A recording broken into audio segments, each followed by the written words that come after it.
नमस्कार दोस्तों, कहानियों की दुनिया में आपका स्वागत है। इस चैनल पर आपको रोज़ नई नई सामाजिक और पारिवारिक कहानियाँ सुनने को मिलेंगी। कुछ कहानियाँ आपको हंसाएंगी, कुछ रुलाएंगी और कुछ कहानियाँ आपको गुदगुदा जाएंगी।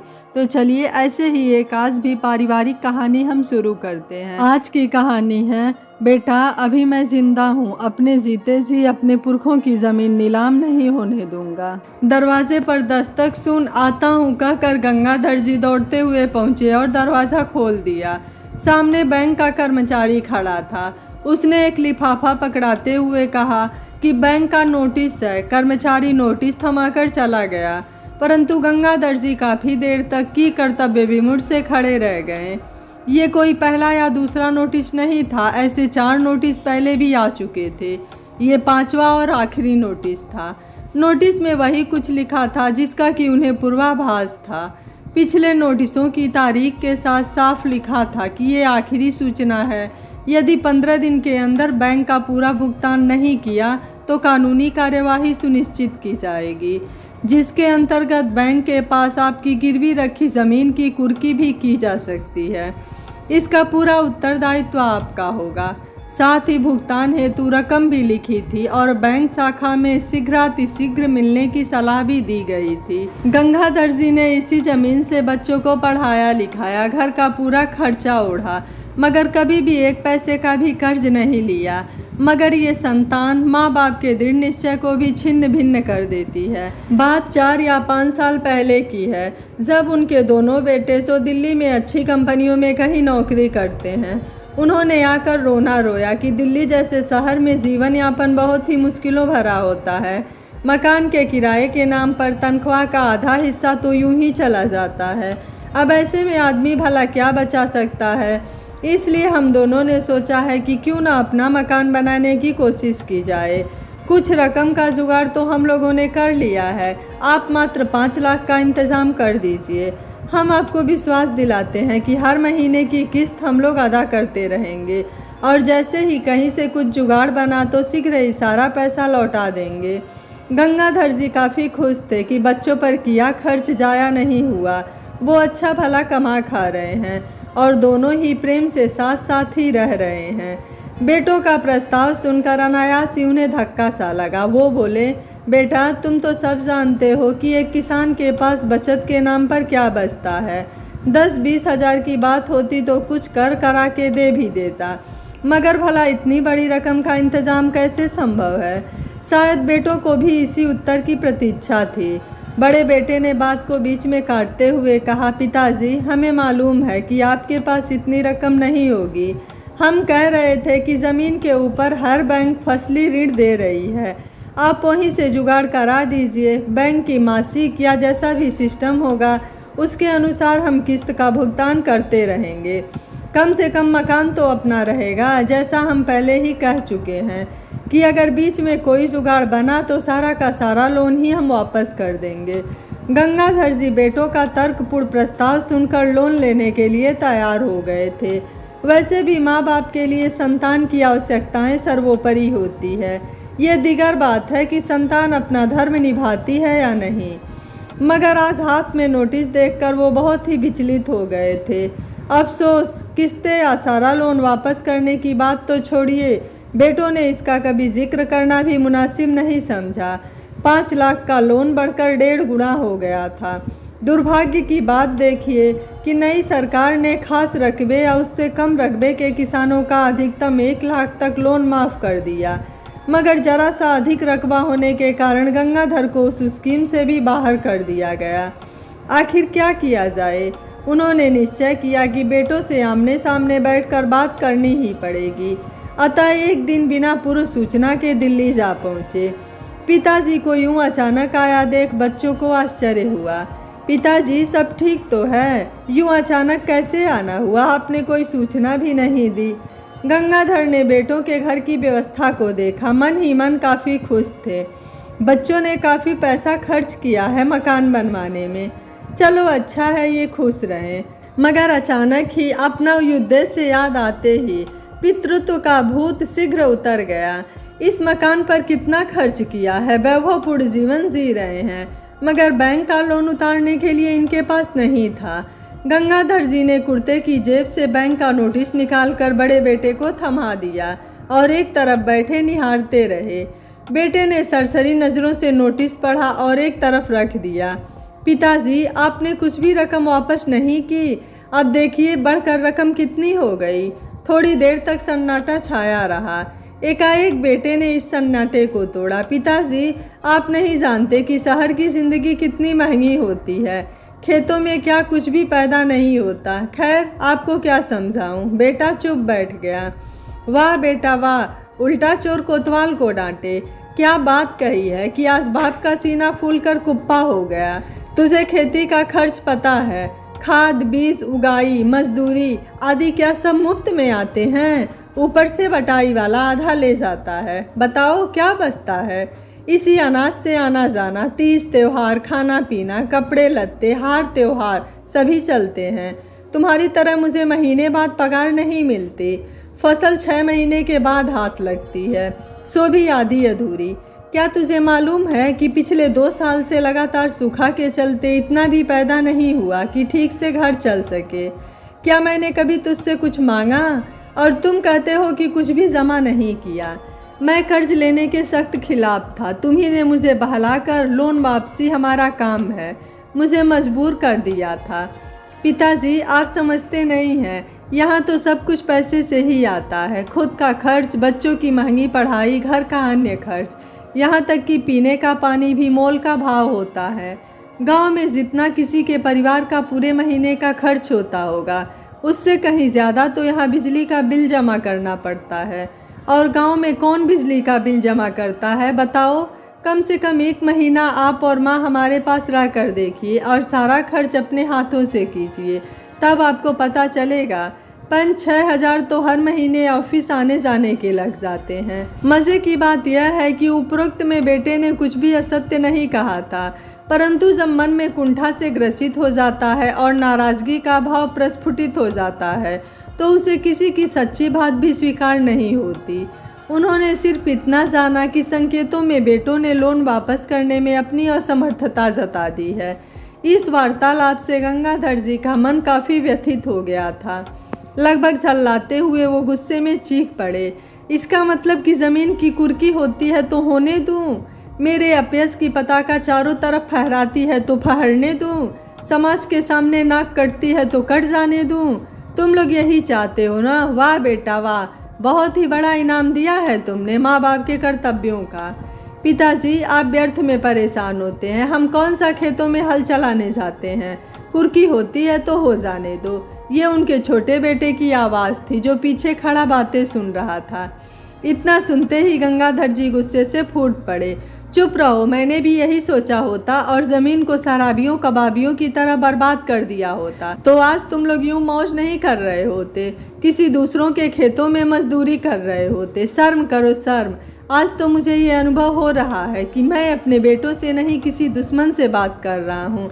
मेरे बाप दादा ने इस ज़मीन को किस तरह अर्जित किया था तुम्हें क्या पता? उनकी संपत्ति के कुर्क होने से पहले मैं मर जाना पसंद करूँगा। मगर ये सब तुमको क्यों सुना रहा हूँ मैं?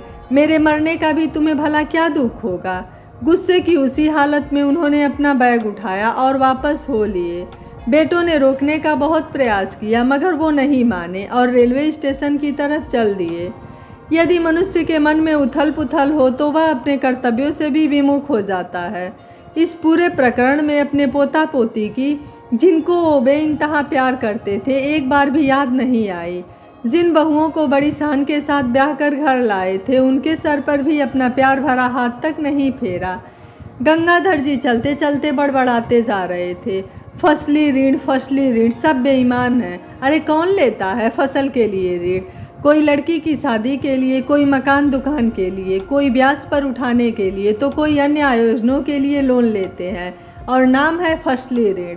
क्या मजाक है? सरकारें अपना उल्लू सीधा करने के चक्कर में किसान को मूर्ख बनाए जा रही हैं। ऋण के कुचक्र में किसान फंसते जा रहे हैं। आजकल किसान भी कम चालाक नहीं, वो ऐसे वक्त पर ऋण लेता है जब इलेक्शन होने को है। कुछ तो इस आशा के साथ कि इलेक्शन के दौरान सरकारें कर्ज माफ़ कर सकती हैं। 1 साल पहले से ही ऋण वापसी बंद कर देते हैं। नए नए नेताओं का प्रादुर्भाव होने लगता है। सरकार पर दबाव देने के लिए रैलियां, धरने, बंद और न जाने क्या क्या शुरू हो जाता है। किसी को देश की चिंता नहीं, बस नेताओं को वोट की चिंता है। देश जाए भाड़ में। गंगाधर जी सोच रहे थे कि मैं भी कौन सा कम हूँ। मैंने कौन सा एक पैसा भी फसल पर खर्च किया है।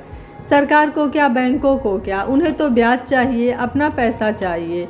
इस ऋण पर भी कौन सा ब्याज कम होता है। मगर किसान समझता है कि सरकार मुफ्त में दान कर रही है, हाथ बढ़ा कर ले लो। मगर जब वो कर्ज के मर्ज में फंसता है तो बर्बाद हो जाता है, मेरी तरह। बेटों की बेरुखी बातें सुनकर गंगाधर जी का मन काफ़ी विचलित था। अंत में सब कुछ उनका ही है, मगर जब तक मैं जिंदा हूँ लोग तो मुझे ही जानते पहचानते हैं। मेरे बाद चाहे जो करे, कौन सा मैं रोकने आऊँगा। गंगाधर जी व्यथित मन स्थिति के साथ घर पर वापस आ गए। जब पत्नी ने सुना तो आग बबूला हो गई। अब तक तो नालायक संतानों के किस्से सुने थे, मगर आज तो मेरी कोख ने ही धोखा दे दिया। मैंने बहुत समझाया था आपको कि इस उम्र में आफत मोल लेने की ज़रूरत नहीं है, मगर आपको तो संतान का मोह इतना अधिक है कि उनके आगे अपना आगा पीछा भी भूल जाते हो। बताओ अब क्या करोगे। पत्नी को शांत करते हुए गंगाधर जी बोले, जो होगा देखा जाएगा। 2-4 दिन मैं बैंक में जाऊंगा, मैनेजर से बात करूंगा, शायद कोई रास्ता निकल आए। दुनिया भर की भाग दौड़, अपने प्रियजनों से सलाह मशवरा तथा मानसिक उद्वेलन के चलते 4-5 दिन यूं ही गुजर गए। अंततः तय किया कि कल तो इतवार है, अतः परसों सोमवार को बैंक जाएंगे। इसके लिए बैंक मैनेजर के एक जानकार को भी साथ जाने के लिए तैयार कर लिया था। उन्होंने इस बात का हिसाब भी लगा लिया था कि पत्नी के जेवर बेचकर कितनी रकम प्राप्त हो सकेगी। उन्होंने सोच रखा था कि फिलहाल कुछ रकम जमा कर कुछ महीनों की मोहलत मिल जाए तो अच्छा रहेगा। अगला दिन बड़ी बेचैनी के साथ खेतों पर बिना कारण ही घूम घूम कर बिता दिया। किसी से बात करने की इच्छा जैसे मर चुकी थी। जिन बच्चों की खातिर मैंने अपनी सारी इच्छाओं का दमन कर दिया, सारी शानो शौकत उठाकर ताक पर रख दी, उन बच्चों ने मुझे कैसे भयानक जाल में फंसा कर रख दिया। अनवरत थकान से चूर गंगाधर जी आज बेसुध होकर सोना चाहते थे, और हुआ भी वही। लेटती ही गहरी निद्रा में सो गए। जब आँख खुली तो दिन काफ़ी चढ़ आया था। वो जल्दी जल्दी तैयार होने की प्रक्रिया में लग गए। कम से कम 12 बजे तक तो बैंक पहुंच जाना ही चाहिए। पत्नी ने टोका, क्यों आफत मचा रखी है। बैंक 4-5 बजे तक खुलता है और तुम्हारा काम भी कितनी देर का है। ज़्यादा से ज़्यादा 5 मिनट में बैंक से बाहर आ जाओगे। साइकिल से बमुश्किल आधा घंटा ही तो पहुंचने में लगेगा। मगर उनके सर पे तो जैसे भूत सवार हो गया था। वो 11:30 बजे तक तैयार हो गए। बालों में कंघा कर ही रहे थे कि दरवाजे पर दस्तक हुई। देखा, मधुकर बाबू सही समय पर आ गए। समय की पाबंदी भी कोई चीज़ होती है। दरवाज़ा खोलते ही वो अवाक रह गए। उनके सामने उनके नन्हे मुन्ने पोता और पोती खड़े थे।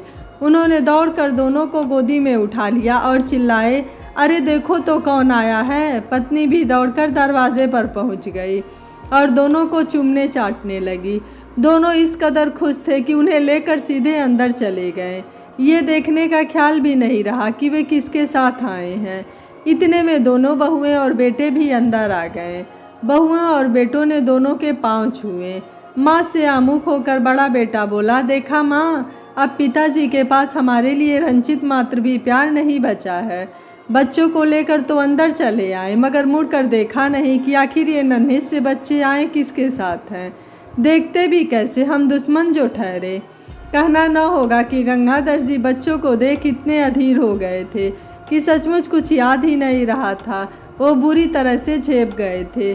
बच्चों को देख माँ तो जैसे पागल ही हो गई थी। सभी की आओ भगत में लग गई थी। सभी समस्याएं उलझने जैसे कोसों दूर भाग गई थी। इतनी देर में मधुकर बाबू भी आ पहुँचे थे। आते ही बोले, गंगाधर जी हमें जल्दी ही निकलना होगा, वापस भी तो जल्दी ही आना है। शाम को एक जगह और जाना है। कहाँ जा रहे हो दादू, मैं भी चलूँगा, पोता बोला। अरे नहीं बेटा, तुम यहीं अम्मा के पास रहो, मैं जल्दी आ जाऊँगा। तुम बताओ तुम्हारे लिए क्या लाऊं? कहाँ जा रहे हो पिताजी, बड़े बेटे ने पूछ लिया। अरे कहीं नहीं, बैंक तक जाना है, जल्दी आ जाऊँगा, तुम लोग आराम करो। जाना है तो जाओ पिताजी, मगर मेरे लिए अरबी लेते आना। माँ के हाथ की अरबी खाने का बहुत मन कर रहा है। और हाँ, बैंक जाने की कोई ज़रूरत नहीं है, हमने बैंक का एक एक पैसा वापस कर दिया है। आज ठीक 10:30 पर ये देखो बैंक की सूचना। राजीव ने अपने फ़ोन से SMS पढ़कर पिताजी को सुना दिया। पिताजी, आप समझते हो कि बैंक का नोटिस आपके पास ही आते थे? आपके पास तो 2-3 दिन बाद आते थे। मुझे तो चंद सेकंडों में प्राप्त हो जाता था। उनके पास मेरा ही फ़ोन नंबर रजिस्टर्ड है। पिताजी, हमने तो इसका जुगाड़ करने की शुरुआत पहले दिन से ही कर दी थी। हम तो सिर्फ ये देखना चाहते थे कि देखें कि क्या पिताजी आज भी वही पिताजी हैं या बदल गए हैं। आपको याद है पिताजी, जब हम छोटे थे तब भी हर बात का विचार विमर्श हमसे किया करते थे, मगर आपको उस दिन क्या हो गया था? हमारी एक गलती पर 4 थप्पड़ मारने वाले पिताजी आज बदल कैसे गए? मैं समझ सकता हूँ कि परिस्थिति इतनी विकट होकर आपके समक्ष प्रकट हुई कि आपका स्वभाव बदल जाना स्वाभाविक ही था। गंगाधर जी को काटो तो खून नहीं, ऐसी हालत हो गई थी। धड़ाम से खाट पर बैठ गए। राजीव, तुमने ठीक कहा, मेरी सोचने समझने की शक्ति ही खत्म हो गई थी। मेरी आंखों के सामने सिर्फ और सिर्फ बैंक का नोटिस और ज़मीन की कुर्की नाचती रहती थी। मैं स्वीकार करता हूँ कि मेरा व्यवहार बहुत ही गैर जिम्मेदाराना था। मुझे हमेशा की तरह समस्या के समाधान के लिए विचार विमर्श करना चाहिए था। उसके लिए ताउम्र दुख रहेगा।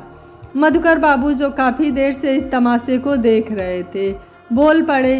गंगाधर जी, देखा, मैं सच ही कहा था कि आपके संस्कारवान पुत्र कभी ऐसा नहीं कर सकते।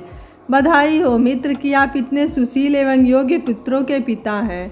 गंगाधर जी, मैं अधिक तो कुछ नहीं जानता, मगर आपकी बातें और आज का वार्तालाप सुनकर इतना तो अवश्य जान गया हूँ कि परिस्थितियाँ भले ही कितनी ही विकट क्यों ना हो, मगर मनुष्य को अपना विवेक कभी भी नहीं खोना चाहिए, अन्यथा इतनी विषमताओं का जन्म हो सकता है कि उनसे निजात पाना बेहद मुश्किल हो सकता है।